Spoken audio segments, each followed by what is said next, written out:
صلی اللہ تعالی علیہ وآلہ واصحابہ وبارک وسلم کے دربار قربان میں ہدیہ عقیدت و محبت عرض کرنے کے بعد نہایت ہی واجب الاحترام معزز و محترم حاضرین و سامعین کرام، ماہ ربیع الاول شریف کا آغاز ہو چکا ہے۔ اس ماہ مقدس کو ولادت مصطفیٰ صلی اللہ تعالی علیہ وآلہ وسلم کا مہینہ کہا جاتا ہے۔ اللہ تبارک و تعالی جل شانہ ہمیں حضور علیہ السلام کے کمالات، حضور علیہ السلام کے اوصاف اور حضور علیہ السلام کے شمائل مبارک، ان سب کو سمجھ کر اپنی زندگی پر وارد کرنے کی توفیق عطا فرمائے، اور اللہ وحدہ لا شریک ہمیں صحیح معنوں میں حضور سرور کائنات مغفر موجودات صلی اللہ تعالی علیہ وآلہ واصحابہ وبارک وسلم کی سچی محبت اور غلامی عطا فرمائے۔ آج کا جو ہمارا مضمون ہے وہ ہے اتباع رسول صلی اللہ تعالی علیہ وآلہ وسلم اور تعمیل سنت مصطفیٰ صلی اللہ تعالی علیہ وآلہ وسلم۔ تو قرآن مجید برہان الرشید کی ایک آیہ مقدسہ میں نے پڑھی ہے۔ اللہ وحدہ لا شریک حق گوئی کی توفیق عطا فرمائے، اور اللہ وحدہ لا شریک ہم سب کو حق پر عمل پیرا ہونے کی توفیق عطا فرمائے۔ اللہ پاک جل شانہ نے ارشاد فرمایا، قل ان کنتم تحبون اللہ فاتبعونی یحببکم اللہ ویغفر لکم ذنوبکم۔ اے محبوب صلی اللہ تعالی علیہ وآلہ وسلم، آپ فرما دیں، آپ اعلان کر دیں، ان لوگوں کو بتا دیں کہ اگر تم اللہ سے محبت کرنا چاہتے ہو، فاتبعونی، میری تابعداری کرو، یحببکم اللہ، اللہ تمہیں اپنا محبوب بنا لے گا، وَيَغْفِرْ لَكُمْ ذُنُوبَكُمْ، اور اللہ تبارک و تعالی تمہارے گناہ معاف فرما دے گا۔ اب یہ آیت مقدسہ بڑی خوبصورت آیت مقدسہ ہے۔ ہر انسان کی زندگی کا مقصد، جو مسلمان ہے اس کا یہ مقصد ہے کہ اللہ راضی ہو جائے، اللہ سے محبت میری کامل ہو جائے، دنیا میں بھی اور آخرت میں بھی میں کامیاب ہو جاؤں۔ تو اللہ تبارک و تعالی جل شانہ نے ایک بڑا خوبصورت طریقہ دے دیا، بڑا خوبصورت نظام اللہ وحدہ لا شریک نے دیا، وہ یہ کہ فاتبعونی یحببکم اللہ۔ اب ہم لوگ نماز پڑھتے ہیں، مقصد یہ ہوتا ہے رب راضی ہو جائے، رب راضی ہو جائے گا، رزق میں برکت ہو جائے گی، عمر میں برکت ہو جائے گی۔ صدقہ کرتے ہیں اس لیے کہ رب راضی ہو، رب راضی ہو جائے گا، رزق میں برکت ہو جائے گی۔ دیگر معمولات جو ہم لوگ کرتے ہیں اسلام کے زیر سایہ، ان میں سے ہر ایک کا مقصد حقیقی یہی ہے کہ اللہ راضی ہو جائے۔ تو اللہ تبارک و تعالی جل شانہ نے اپنی رضا کا طریقہ بتا دیا کہ میں کیسے راضی ہوں گا۔ صرف اللہ اللہ کرنے سے راضی ہوں گا، نماز پڑھنے سے راضی ہو جاؤں گا، حج کرنے سے راضی ہو جاؤں گا؟ فرمایا نہیں، میں راضی تب ہوں گا جب میرے مصطفیٰ صلی اللہ تعالیٰ علیہ وآلہ وسلم کی اتباع کرو گے، فرما برداری کرو گے، جس طرح میرے محبوب علیہ الصلاۃ والسلام نے زندگی بسر کی اس طرح تم زندگی بسر کرو گے، جس طرح میرے نبی علیہ السلام نے نماز پڑھی اس طرح تم نماز پڑھو گے، جس طرح میرے نبی علیہ الصلاۃ والسلام نے صدقہ، زکوٰۃ، خیرات کا اہتمام کیا اس طرح تم کرو گے تو اللہ کو راضی پاؤ گے۔ اب مثال کے طور پہ ہمارے نبی صلی اللہ تعالیٰ علیہ وآلہ وسلم نے نماز پڑھی اور صحابہ نے عرض کیا یا رسول اللہ ہم بھی نماز پڑھنا چاہتے ہیں تو کیسے نماز پڑھیں؟ تو آپ نے ارشاد فرمایا صلو کما رأیتمونی اصلی، جس طرح مجھے تم نماز پڑھتا دیکھتے ہو ویسے تم بھی نماز پڑھو تو تمہاری نماز قبول ہوگی۔ اب تاریخ، سیرت اور احادیث کی کتابوں کا جب ہم مطالعہ کرتے ہیں تو نبی علیہ الصلاۃ والسلام نے قیام فرمایا، پھر ہر رکعت میں ایک رکوع کیا اور اس میں سبحان ربی العظیم پڑھا، اور پھر 2 سجدے کیے، ان سجدوں میں سبحان ربی الاعلیٰ کہا۔ کوئی بندہ آج کا چونکہ ترقی یافتہ دور ہے، ہر بندہ چاہتا ہے کہ میں قرب اللہ میں زیادہ جاؤں، تو وہ کہے کہ میں نماز کی ہر رکعت میں 1 رکوع کی بجائے 2 رکوع کروں گا، یا 2 سجود کی بجائے میں 3 سجدے کروں گا، تو اللہ فرماتا ہے اس کی نماز اس کے منہ پہ مار دی جائے گی۔ کیوں؟ اس کی وجہ کیا ہے؟ اب ظاہر ہے 2 رکوع کرنا زیادہ تسبیح اللہ کی بیان کرنا ہے، 2 سجدے کرنا اللہ کی زیادہ تسبیح ہوگی، 3 سجدے کرے گا اور زیادہ تسبیح بیان ہوگی۔ تو چاہیے تو یہ تھا کہ رب فرماتا جو 3 کرتا ہے اس کو زیادہ ثواب دوں گا، جو 4 کرتا ہے اس کو اور زیادہ دوں گا، جو 5 کرتا ہے اس کو اور زیادہ دوں گا، پر فرمایا کہ نہیں، اس کی نماز قبول ہی نہیں ہے، اس کی نماز درست ہی نہیں ہے جو 2 سجدوں کی بجائے 3 سجدے کرے گا، 1 رکوع کی بجائے 2 رکوع کرے گا۔ کیوں؟ حضور علیہ الصلاۃ والسلام نے 1 رکوع 1 رکعت میں کیا اور 2 سجدے 1 رکعت میں کیے، تو فرمایا میرے محبوب علیہ السلام نے ایسے پڑھی ہے تو تم بھی ایسے ہی نماز پڑھو۔ جب تم میرے نبی علیہ السلام کی ادا سے ہٹ کر کوئی بھی عمل کرو گے تو وہ عمل تمہارا قابل قبول نہیں ہوگا۔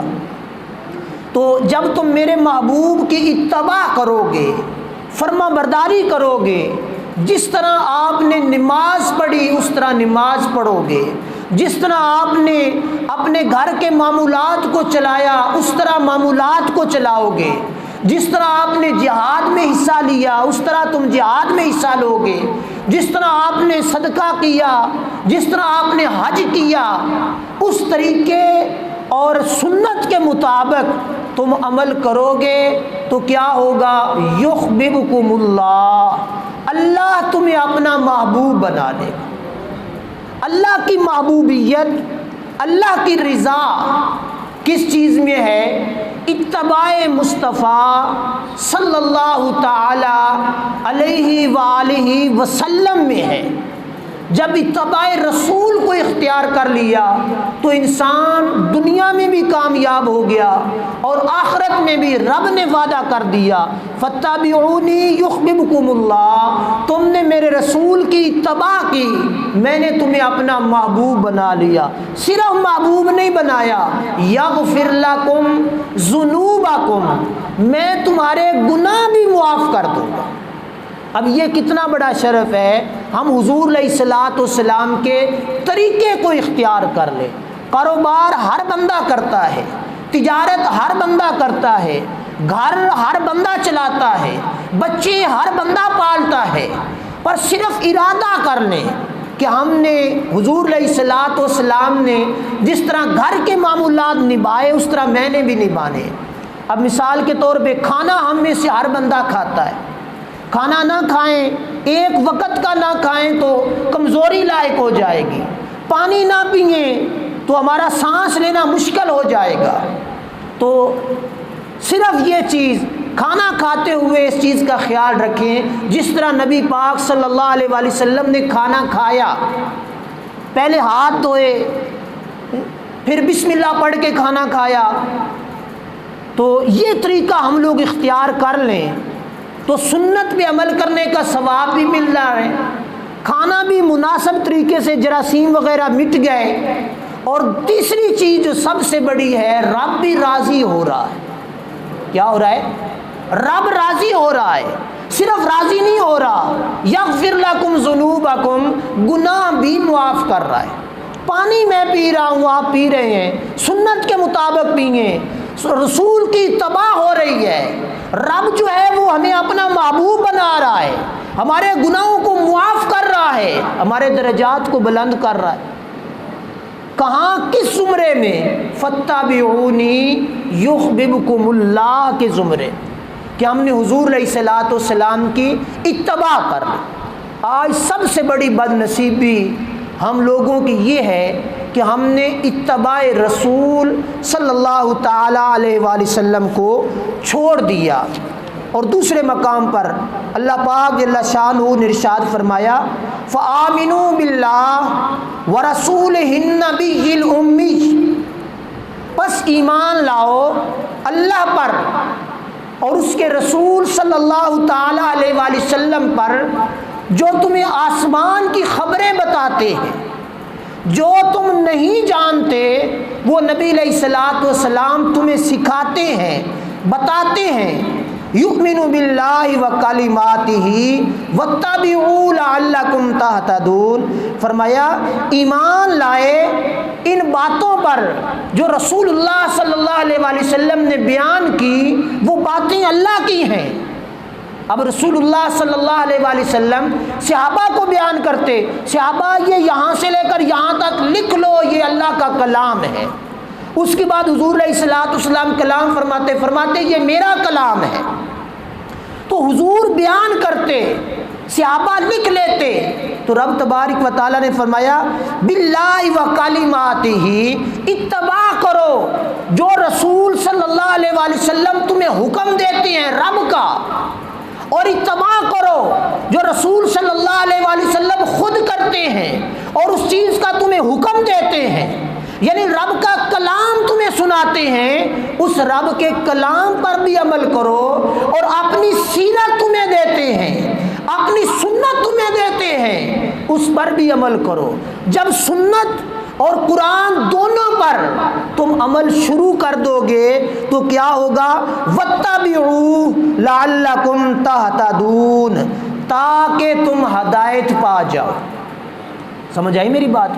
اب یہ بڑا بریک بینی سے خوبصورت نقطہ اللہ پاک نے بیان فرمایا کہ اللہ کی اور رسول صلی اللہ علیہ وآلہ وسلم کی اتباع کرو، واتبعوا لعلکم تہتدون۔ جب رسول کے فرمان کو سن کر تم اس پر عمل کرو گے تو کیا ہوگا؟ لعلکم تہتدون، اب امید کی جا رہی ہے، یقین کیا جا رہا ہے کہ رب تمہیں ہدایت دے دے گا۔ ہدایت کا رستہ چونکہ رسول صلی اللہ علیہ وآلہ وسلم کو اللہ پاک نے بنا کے بھیج دیا۔ اور پھر فرمایا اللہ پاک جل شانہ نے فلا وربک لا یؤمنون حتی یحکموک فیما شجر بینہم ثم لا یجدوا فی انفسہم خرجا مما قضیت ویسلموا تسلیما۔ تو اے محبوب صلی اللہ تعالی علیہ وآلہ وسلم، آپ کے رب کی قسم، آپ کے فلا وربک لا یؤمنون، آپ کے رب کی قسم۔ اب یہ قسم رب اٹھا رہا ہے اور اپنی اٹھا رہا ہے، لیکن اس کے اندر نقطہ بڑا خوبصورت ہے۔ ہم قسم اٹھاتی ہیں، اللہ کی قسم اٹھاتی ہیں، قرآن کی قسم اٹھاتی ہیں، رب قسم اٹھا رہا ہے، رب اپنی قسم اٹھا رہا ہے، پر اپنی ذات کو سامنے رکھ کے نہیں اٹھا رہا۔ فرمایا فلا وربک، اے محبوب تیرے رب کی قسم۔ یہ بڑی خوبصورت چیز ہے۔ فرمایا تیرے رب کی قسم ہے محبوب صلی اللہ تعالی علیہ وآلہ وسلم، لا یؤمنون، کوئی بندہ چاہے وہ بڑا ہو ہو چھوٹا ہو، ولی ہو متقی ہو پرہیزگار ہو، مومن نہیں ہو سکتا۔ کب تک؟ حتی یحکموک فیما شجر بینہم، جب تک آپ کے ہر حکم کو تسلیم نہیں کر لیتا، ہر بات آپ کی مان نہیں لیتا، اپنے جھگڑوں کے اندر، اپنی صلحوں کے اندر، اپنے تاریخی معاملات کے اندر، اپنے دنیاوی معاملات کے اندر، دینی معاملات کے اندر، اے محبوب صلی اللہ تعالی علیہ وآلہ وسلم آپ کو حاکم نہیں مان لیتا، آپ کی اتباع اور فرما برداری میں نہیں آتا، لا یؤمنون، رب نے فرمایا محبوب تیرے رب کی قسم اس وقت تک وہ ایماندار نہیں ہو سکتا جب آپ کی اتباع اور فرما برداری نہ کر لے، آپ کو ہر حال میں حاکم نہ مان لے۔ اور پھر اللہ تبارک و تعالی جل شانہ نے ارشاد فرمایا لقد کان لکم فی رسول اللہ اسوۃ حسنہ۔ اب یہ پیار سے اللہ پاک نے پہلے تو چیزیں دی حکم، اب پیار سے اللہ تبارک و تعالی نے لوگوں کو متوجہ کیا، اے لوگو جان لو، ایسے ہی نہیں میں تم سے رسول صلی اللہ علیہ وآلہ وسلم کی اتباع کروا رہا، فرما برداری کروا رہا، کیوں کہ میں نے اپنے محبوب کو تمہارے لیے نمونہ بنا کے بھیجا ہے۔ اب ہر بندہ، یہ کفار نے، مشرکین نے جب نبی علیہ الصلوۃ والسلام نے اعلان نبوت کیا، فرمایا میں اللہ کا محبوب ہوں اور اللہ ایک ہے وحدہ لا شریک ہے، جو 360 خداؤں کو پوجنے والے ماننے والے تھے ان کے اندر تو بڑی پریشانی لاحق ہو گئی کہ بھئی ہم تو بارش کا خدا علیحدہ مانتے ہیں، دھوپ کا خدا علیحدہ مانتے ہیں، ہم لوگ رزق کا خدا علیحدہ مانتے ہیں، اولاد کا خدا علیحدہ مانتے ہیں، مطلب ہر معاملے کا علیحدہ علیحدہ انہوں نے رب بنا کے رکھا ہوا تھا، سجا کے رکھا ہوا تھا، ان کی وہ پوجا کرتے تھے، بارش کی ضرورت ہوتی اس کے پاس چلے جاتے، کسی اور معاملے کی ضرورت ہوتی اس کے پاس چلے جاتے۔ تو جب رسول صلی اللہ علیہ وآلہ وسلم نے فرمایا کہ چھوڑ دو سب کو، سب کے سب باطل ہیں، میری فرما برداری کرو اور ایک رب کو مانو، تو بڑا مشکل مرحلہ تھا۔ کوئی بندہ کہہ دے سارے خداواں نو چھاڑ دے تو ایک کو مان لو، ان کے لیے بڑا مشکل مرحلہ تھا۔ تو لوگوں نے سوال کیا کہ ہم کیسے اس بندے کے خدا کو مان لیں، اس بندے کے خدا کو جس کو ہم نے دیکھا نہیں، جس کو ہم نے سنا نہیں، آپ نے کہا ہم مان لیں، اس کے لیے کوئی دلیل پیش کریں۔ تو حضور نبی رحمت صلی اللہ تعالی علیہ وآلہ وسلم نے اپنی زندگی پیش کر دی۔ کیا کیا؟ اپنی زندگی کو پیش کر دیا۔ ابو سفیان رضی اللہ تعالی عنہ بیان فرماتے ہیں کہ میں اس وقت غیر مسلم تھا، شاہ نجاشی کے دربار میں پہنچا تو شاہ نجاشی نے مجھے علیحدہ کر لیا، علیحدہ کر کے وہ کہنے لگا کہ تو مکے سے آیا ہے، مکے کا رئیس ہے، مکے کا چودھری ہے، ذرا مجھے ایک بات تو ایمانداری سے بتا، جس نبی صلی اللہ علیہ وآلہ وسلم نے مکے میں نبوت کا اعلان کیا ہے ان کی زندگی کے بارے میں کچھ بتا ذرا مجھے، انہوں نے سچا اعلان کیا ہے یا جھوٹا اعلان کیا ہے؟ تو ابو سفیان بعد میں جب اسلام لیا ہے تو صحابہ کو بیان کر رہے ہیں، اس نے مجھے پوچھا تو میں نے اس وقت جواب دیا، اس وقت یہ بات کہی کہ اگر حقیقت پوچھنا چاہتے ہو تو کائنات کے اندر محمد جیسا سچا کوئی نہیں، کائنات کے اندر محمد صلی اللہ علیہ وآلہ وسلم جیسا سونا کوئی نہیں، کائنات کے اندر محمد مصطفیٰ صلی اللہ تعالی علیہ وآلہ وسلم جیسا صادق اور امین کوئی نہیں، کائنات کے اندر حضور علیہ الصلوۃ والسلام جیسا منٹھار کوئی نہیں، کائنات کے اندر لوگوں کی داد رسی کرنے والا، یتیموں مسکینوں بیواؤں کی خدمت کرنے والا، کائنات کے اندر کوئی ایسا شخص نہیں جیسے محمد صلی اللہ علیہ وآلہ وسلم ہیں۔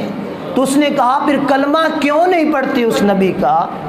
شاہ نجاشی نے کہا، تو ابو سفیان نے اس وقت کہا کہ ہماری ناک ہمیں کلمہ نہیں پڑھنے دیتی، اندر سے ہم مانے بیٹھے، صادق اور امین ہم مانتے ہیں، سچائی کو مانتے ہیں، ساری خوبیاں اور کمالات جو مصطفیٰ صلی اللہ علیہ وآلہ وسلم کو رب نے دیے ہیں وہ سارے کے سارے ہم مانتے ہیں، بس صرف یہ ہے کہ ہمارے اندر پیدا ہوا، ہمارا بھتیجا، کسی کا بھتیجا، کسی کا بانجا، کسی کا اور رشتہ دار، سارے معمولات، فرمایا اس وجہ سے ہم لوگ کلمہ نہیں پڑھ رہے، ورنہ اندر سے ہم لوگ مان چکے۔ یہی بات ہے۔ تو اللہ پاک نے بھی یہی بات فرمائی کہ محبوب کی زندگی کو اے لوگو میں نے تمہارے لیے نمونہ بنایا ہے، اور حضور علیہ الصلوۃ والسلام نے ان کفار کے سامنے اپنی زندگی کو رکھا جب انہوں نے کہا کہ رب کی وحدانیت پر دلیل پیش کریں، تو حضور علیہ الصلوۃ والسلام نے بخاری کتاب التوحید کے اندر حدیث پاک موجود ہے، حضور علیہ الصلوۃ والسلام نے ارشاد فرمایا اے مجھ سے رب کی وحدانیت کا سوال کرنے والوں، آؤ میری زندگی کا مطالعہ کرو، میرا بچپن تمہارے سامنے ہے، میرا لڑکپن تمہارے سامنے ہے، میری جوانی تمہارے سامنے ہے، میرا جنگوں میں شرکت کرنا، صلحوں میں شرکت کرنا، معاملات دینیاں، معاملات دنیا، ہر معاملہ میری زندگی کا 40 سال کا ایک ایک ورق الٹ کے دیکھو، ایک ایک نقطے کا مطالعہ کرو، اگر میری زندگی کے اندر، میری ذات کے اندر کوئی تمہیں نقص اور عیب نظر آ گیا تو رب کی وحدانیت کا انکار کر دینا۔ تو کفار جو جانی دشمن تھے وہ بھی حضور علیہ الصلوۃ والسلام کی 40 سالہ زندگی پھول کے دیکھنے لگے، پر ان کو ایک نقطہ بھی عیب دار نظر نہیں آیا۔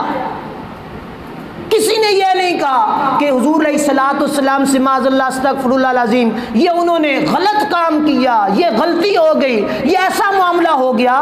کفار نے اس چیز کو تسلیم کر لیا۔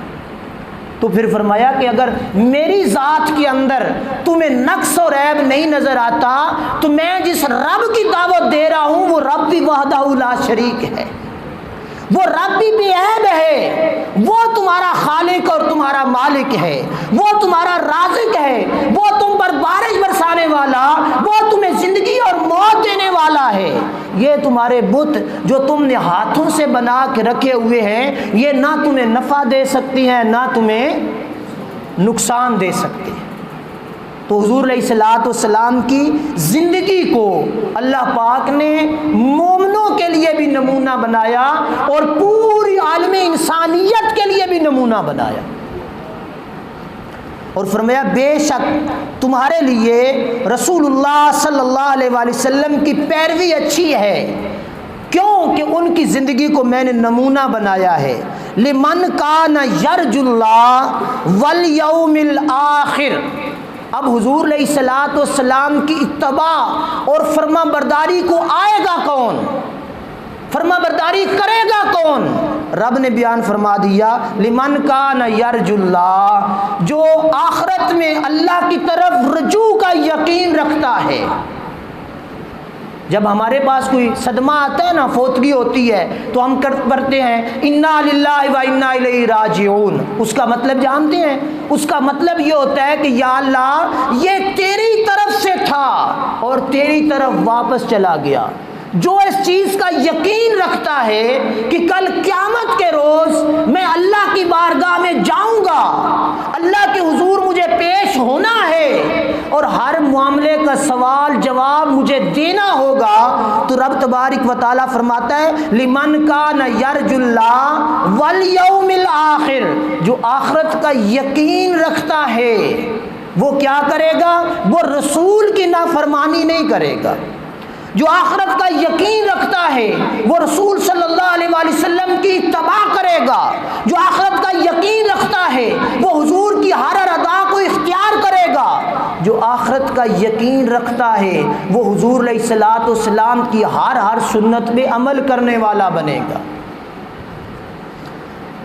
اور امام ترمذی رحمۃ اللہ تعالی علیہ نے ان آیتوں کو سامنے رکھا اور فرماتے ہیں کہ اسوہ رسول صلی اللہ تعالی علیہ وآلہ وسلم یہ ہے کہ ان کی اقتداء کی جائے، یعنی حضور علیہ الصلوۃ والسلام کی اتباع کی جائے اور ان کی سنت کی پیروی کی جائے اور ان کی مخالفت خواہ قولی ہو یا فعلی ہو اس کو ترک کر دیا جائے۔ اب یہ چیز اس کو بھی بڑے بریک بینی سے آپ احباب نے سمجھنا ہے۔ دو چیزیں بیان فرمائی امام ترمذی رحمۃ اللہ تعالی علیہ نے. فرماتے ہیں کہ اتباع رسول صلی اللہ علیہ وآلہ وسلم ضروری ہے، اور ان کی مخالفت یعنی نبی صلی اللہ علیہ وآلہ وسلم کی مخالفت یہ کبیرہ گناہ ہے، بلکہ کفر تک بات پہنچتی ہے. اب مخالفت قولی ہو یا فعلی ہو، مخالفت قولی ہو یا فعلی ہو. قولی ہوتا ہے زبان سے کرنا. اب ہم اس چیز کے الحمدللہ بڑے پکے ہیں. ہر بندے کو کہوں گا کہے گا نہیں، ہم رسول اللہ صلی اللہ علیہ وآلہ وسلم کی مخالفت قولی نہیں کر سکتے. یعنی زبان سے کوئی بندہ حضور علیہ الصلوۃ والسلام کی کسی ادا کا، کسی سنت کا، کسی طریقے کا، اسوہ حسنہ کی کسی ایک لمحے کا انکار نہیں کرتے مسلمان. قولی طور پر زبان سے نہیں کہتے. اور فعلی طور پر امام ترمذی فرماتے ہیں کہ قولی اور فعلی دونوں زاویوں سے حضور علیہ الصلوۃ والسلام کی مخالفت نہ کی جائے. قولی تو ہم لوگ نہیں کرتے، کیا ہم لوگ فعلی بھی نہیں کرتے؟ یعنی زبان سے تو نہیں کی، کیا عمل سے بھی ہم لوگ مخالفت نہیں کرتے؟ یہ چیز سوچنی ہے آپ نے بھی اور میں نے بھی. زبان سے تو ہم نے اقرار کر لیا اللہ کی وحدانیت کا، رسول صلی اللہ علیہ وآلہ وسلم کی اتباع اور فرما برداری کا، اور زبان سے ہم لوگوں نے اس چیز کا اقرار کیا، اور اپنے عمل سے کیا ظاہر کیا، اپنے عمل سے کیا چیز ظاہر کی. اب حضور علیہ الصلوۃ والسلام نے ایک مقام پر ارشاد فرمایا کہ مومن اور کافر کے درمیان حد فاصل نماز ہے.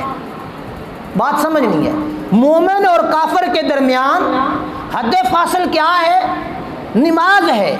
دو بندے بیٹھے ہوئے ہیں، ایک ان کے اندر کافر ہے، ایک مسلمان ہے. شکل صورت دونوں کی ایک جیسی ہے. کافر کی بھی دو بازو اور دو ہاتھ ہیں، دو ٹانگیں اور دو پیر ہیں. مطلب ہے شکل و صورت ایک جیسی ہے. اور کردار کے لحاظ سے نبی علیہ السلام نے فرمایا اب دونوں میں سے کسی کی پہچان کرنی ہو کہ یہ کیا ہے، تو فرمایا کہ جب اذان ہوگی مسلمان اٹھ کے رب کی بارگاہ میں چلا جائے گا، کافر بیٹھا رہے گا. کافر بیٹھا رہے گا. اب میں یہ چیز کسی پہ لگا نہیں رہا، میں نے اور آپ نے اپنے من کے اندر غور کرنا ہے. نبی علیہ السلام فرما رہے ہیں کہ مسلمان نماز کی طرف چلا جائے گا اور کافر جو ہے وہ بیٹھا رہے گا. دیکھنے والوں کو پتہ چلے گا چونکہ حد فاصل نماز ہے، جو نماز کی طرف چلا گیا وہ مسلمان، جو پیچھے بیٹھا رہا وہ دوسرے طبقے میں. اب ہم غور کریں، اذان ہوتی ہے دن میں 5 مرتبہ. کتنی مرتبہ اذان ہوتی ہے؟ 5 مرتبہ. اور ہم لوگوں کو حکم ہے نہ قولی مخالفت کرنی ہے، نہ فعلی مخالفت کرنی ہے، نہ زبان سے مخالفت کرنی ہے، نہ کردار اور عمل سے مخالفت کرنی ہے. تو ہم لوگ جب نماز کے لیے نہیں آتے، کیا ہم لوگ عملی مخالفت نہیں کر رہے ہوتے؟ یا جب ہم لوگ سنت کے تارک ہوتے ہیں، کسی بھی سنت کو ترک کرتے ہیں، ہر جمعے یا ہر دوجے دیہڑے چنگا بلیڈ پا کے جو داڑیاں رگڑ دے ہو، نبی علیہ الصلوۃ والسلام کی سنت مبارکہ ہے جیسے چنگا رگڑا مار کے لے آندے ہو، کیا تسی قولی یا فعلی مخالفت نہیں کرتے کداں؟ یہ اپنے اندر گل جان دینی ہے. قولی یا فعلی مخالفت تو نہیں کر رہے. جب مخالفت نہیں کر رہے اور ہم حضور علیہ الصلوۃ والسلام سے محبت کا دعویٰ بھی کر رہے ہیں اور مسلمان بھی کہلاتے ہیں، اور مسلمان کہلا کر پھر نبی علیہ السلام کے طریقے، نبی علیہ السلام کی سیرت، نبی علیہ السلام کی صورت، نبی علیہ السلام کے معاملات، ہر لحاظ سے ہم لوگ جب ان کی مخالفت کرتے ہیں، رب فرماتا ہے لمن کان یرجو اللہ والیوم الآخر، جو رب پر اور آخرت پر یقین کرتا ہے وہ میرے نبی کی مخالفت نہیں کرے گا. اب یہاں تو ہمارے ایمان کے اندر کوئی خرابی آ گئی، ہم آخرت کا یقین نہیں رکھتے. رکھتے ہیں کہ نہیں رکھتے؟ سارے نو بولے، پچھلے میرا خیال ہے نہیں رکھتے. جب رب کی ذات پر یقین بھی ہے اور نبی علیہ الصلوۃ والسلام کی محبت بھی ہے، دعوی محبت بھی ہے، پھر جب ہم عملی طور پر نبی علیہ السلام کے فرمان کی مخالفت کرتے ہیں، اس وقت ہم کس زمرے میں چلے جاتے، کہاں چلے جاتے؟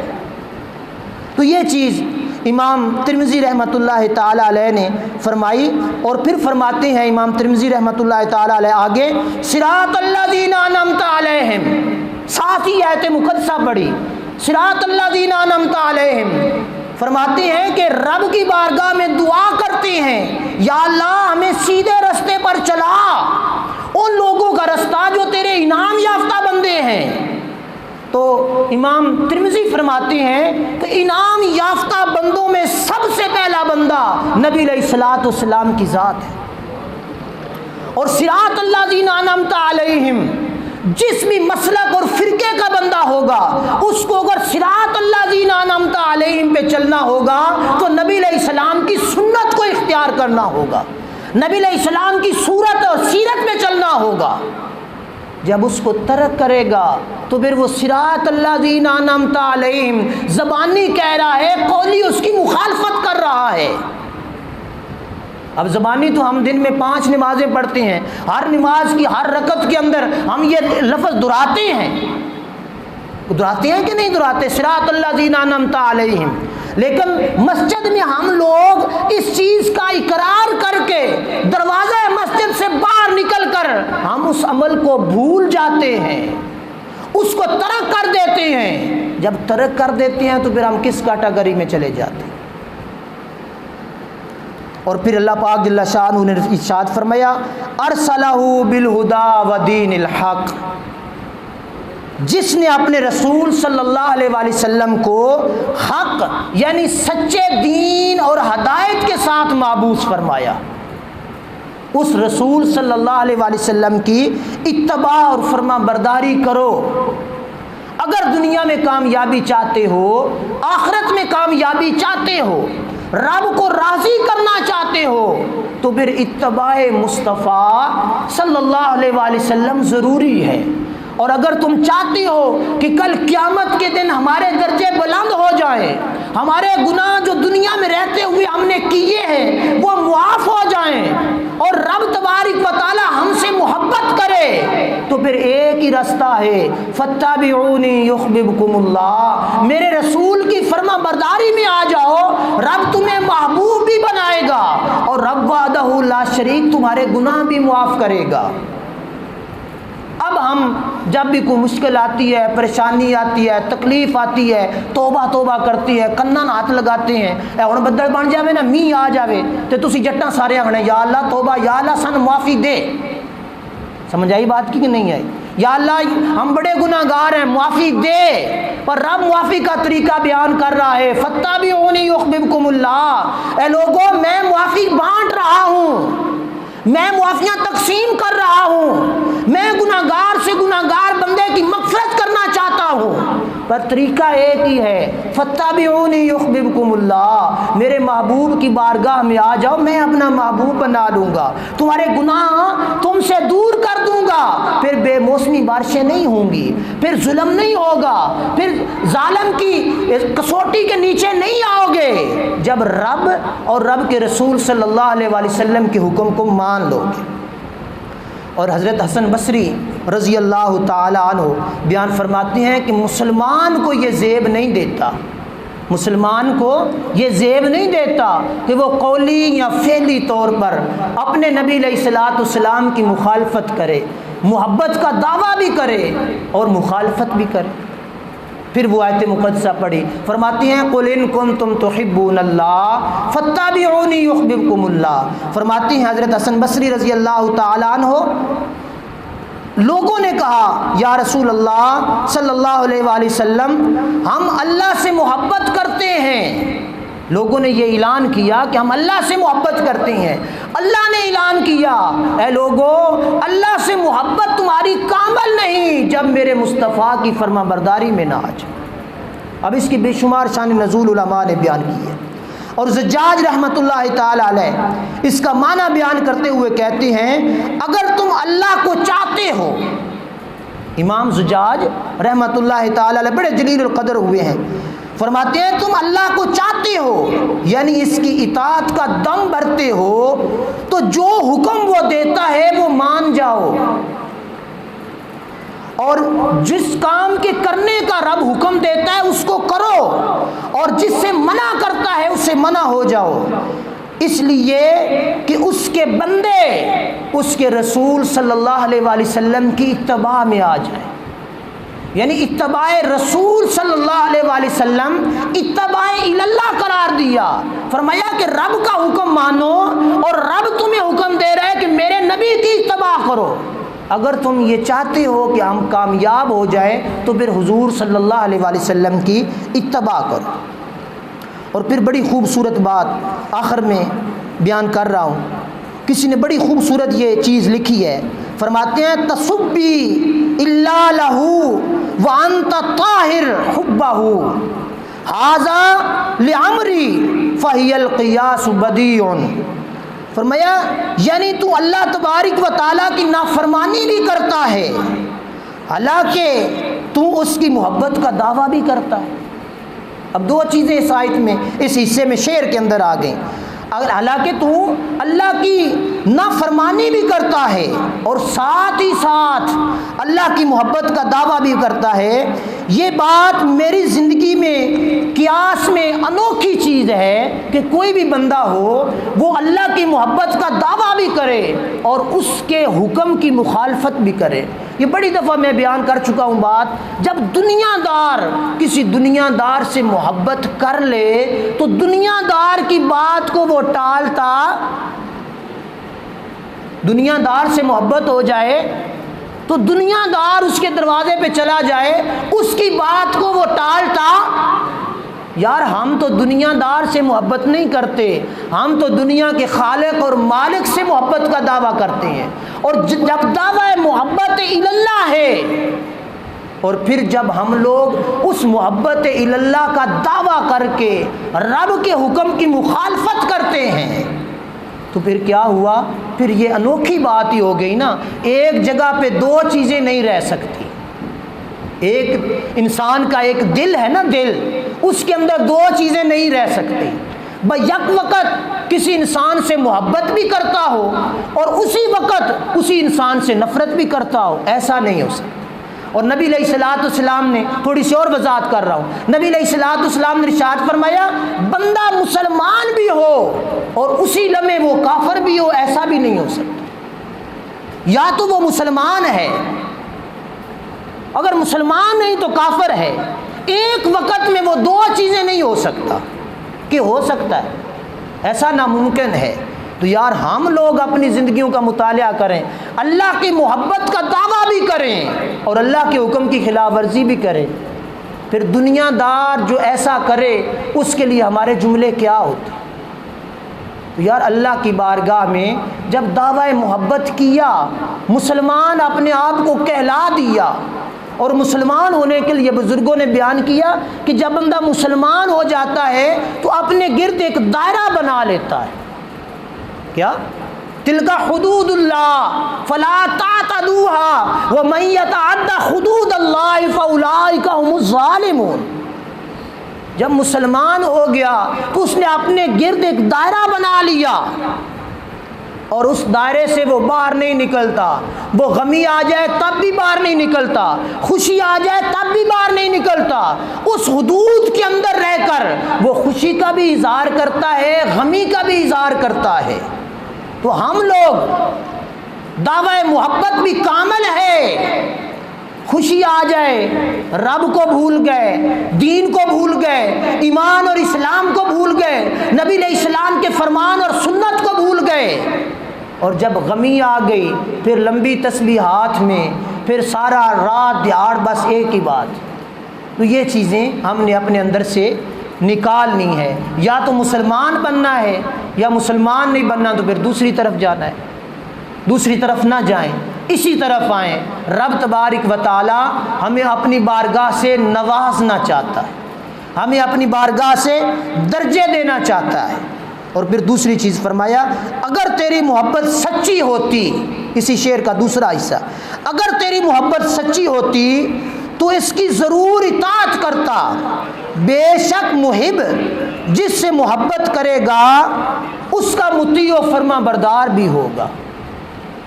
جس سے محبت کرے گا انسان ہے، محبوب جس کو بنا لیا تو پھر اس کا فرما بردار بھی تو بننا پڑے گا نا۔ اس کا فرما بردار نہ بنے، دعوی محبت بھی کر دے تو پھر یہ باطل ہوتا ہے۔ بہرحال ہم مسلمان ہیں، اب یہ حدیں ساری ہم پہ نہیں لگتی، بیان تو میں نے کی نا، لیکن لگتی نہیں، لیکن جھنجھوڑنے کے لیے یہ میں نے بیان کیا کہ یار ہم لوگ اپنے گریبانوں کے اندر جھانک کر کبھی رات کی تنہائی میں سوچا کریں یار یہ زندگی، انسان کی زندگی کیا چیز ہے۔ پانی کا بلبلا، ایک بکانا غبارہ، کس وقت اس کے اندر سے آواز نکل جائے، روح پرواز کر جائے، پیچھے پھر ڈھانچے کا ڈھانچہ، پھر وہ نہ اپنی مدد کر سکتا ہے نہ کسی کی مدد کر سکتا ہے، یہاں تک کہ وہ خود کپڑے بھی نہیں بدل سکتا، نہا بھی نہیں سکتا، وہ ساری چیزوں کا محتاج ہو جاتا ہے۔ جو چند لمحے پہلے چودھری صاحب تھا، چند لمحے پہلے جگیردار تھا، بہت بڑا تھا، اب اس کا لمحہ گزرا، ہارٹ اٹیک آیا اس کو، رات کو تندرست و توانا تھا، صبح مسجد کے سپیکر سے اذان سے پہلے آواز آ گئی، جی حاجی صاحب، چودھری صاحب، مالک صاحب، زمیندار صاحب، بٹ صاحب، راجہ صاحب، سمجھ آئی بات کی؟ ختم ہو گیا۔ اس کے بعد کیا رہ گیا؟ ہمارے آباء و اجداد بزرگ کتنے اس دنیا میں آئے اور چلے گئے، اور بڑی مزے کی بات ہے جب ہم دنیا میں آئے تھے تو ہمارے جسم پر کپڑا نہیں تھا، اور جب جائیں گے اس وقت انسلی چادریں پہنا دی جائیں گی، پر کدی کسے اس کپڑے نو اس جیب نو بوجھا تو پھر یار اس چیز نو سوچو نا ذرا، اپنے گریبان دے اندر جھانک کے راتی جا کے سوچنا ہے بھئی مر گیا اس میں تے میری قبر واسطے، میری آخرت واسطے، اس میرے پترے، میری اولاد جہدے واسطے میں ساری زندگی جتن کردا رہا، اس بوجھے وچ جیڑا کچھ ہویا وہ بھی کڈ لینا ہے تے نویں کپڑے پانے تے انہاں نے جیب بھی، تو پھر زندگی کی سمجھ تو آ جائے گی انسان کو۔ جب آیا تھا تنہا، جائے گا تنہا، انسلی کپڑے، انسلی چادریں، کوئی نہیں ہوگا کہ بھئی میں آج اپنے والد صاحب واسطے 2 گھوڑے بوسکی دا کوئی چنگا سوٹ سوا لواں، ساری زندگی میرے واسطے کمایا میں کوئی محنت کر لواں۔ تو جب کچھ نہیں ہے، یہ دنیا ساری ایک فساد ہے، فتنہ ہے، تو پھر کیا کریں؟ پھر آخر میں گفتگو ختم کر رہا ہوں، پھر زندگی کا مزہ تب ہے جب دنیا میں رب نے بھیجا اور مقصد بھی دیا، الذی خلق الموت والحیات لیبلوکم ایکم احسن عملا، میں نے موت کو بھی پیدا کیا، زندگی کو بھی پیدا کیا، بھیجا انسان کو چند لمحوں کے لیے، چند سالوں کے لیے، چند گھنٹوں کے لیے، دیکھوں تو صحیح میں یہ میرا بندہ میری محبت کا دعویٰ کر کے میری محبت کا بھرم کتنا رکھ کے آتا ہے واپس، کتنا میری محبت کا بھرم رکھ کے آتا ہے واپس۔ اب یہ دنیا دار مسلمان ہیں، ہم دنیا میں ہم لوگ مسافر ہیں، تو مسافر جب پردیس میں جا کے جی لگا لے اس کو کامیاب بندہ قرار نہیں دیا جا سکتا۔ ضرورتیں اس نے ضرور پوری کرنی ہیں، کھانا اس نے ضرور کھانا ہے، کپڑے اس نے ضرور پہننے ہیں، لیکن دل جا کے دوسرے منزل پہ، مقام پہ لگا لے تو وہ کامیاب، آخر اس نے اپنے گھر ہی جانا ہے۔ آخر کیا کرنا ہے؟ گھر ہی جانا ہے۔ ساڈے جاندے نا کئی ویلی باہر جاندے نے کوشش کر کے، محنت کر کے، پیسہ لا کے دنیا دی کامیابی واسطے، تو پھر ادو کی ہوندا ہے ڈبے وچ پیک ہو کے آ جاندے نے۔ کئی ایسے بیلی ہمارے ہوتے ہیں، اللہ پاک سب کو لمبی زندگی عطا فرمائے، سب کے لیے دعا گو، لیکن یہ بات سمجھانے کے لیے کر رہا ہوں کہ دنیا کی زندگی بڑی مختصر زندگی۔ دنیا آج تک کسی انسان نے یہ نہیں کہا کہ میں نے دنیا پوری کر لی ہے۔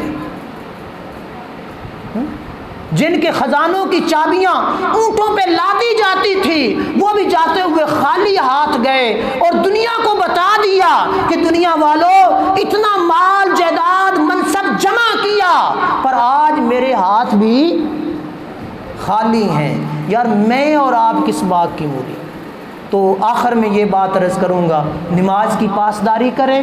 گزشتہ جمعہ مبارک پر میں نے یہ آیت مقدسہ پڑھی تھی، قد افلح المؤمنون الذین هم فی صلاتهم خاشعون۔ مومن کامیاب ہو گیا، مسلمان کامیاب ہو گیا، دنیا دار کی بات نہیں کر رہا، دنیا دار ناکام ہو گیا، مومن کامیاب ہو گیا۔ کون سا مومن؟ جس نے نماز کو پڑھ لیا، نماز کی اصلیت کو پہچان لیا، حقیقت حال کو جان گیا۔ الذین هم فی صلاتهم خاشعون، نماز پڑھی، دل کے اندر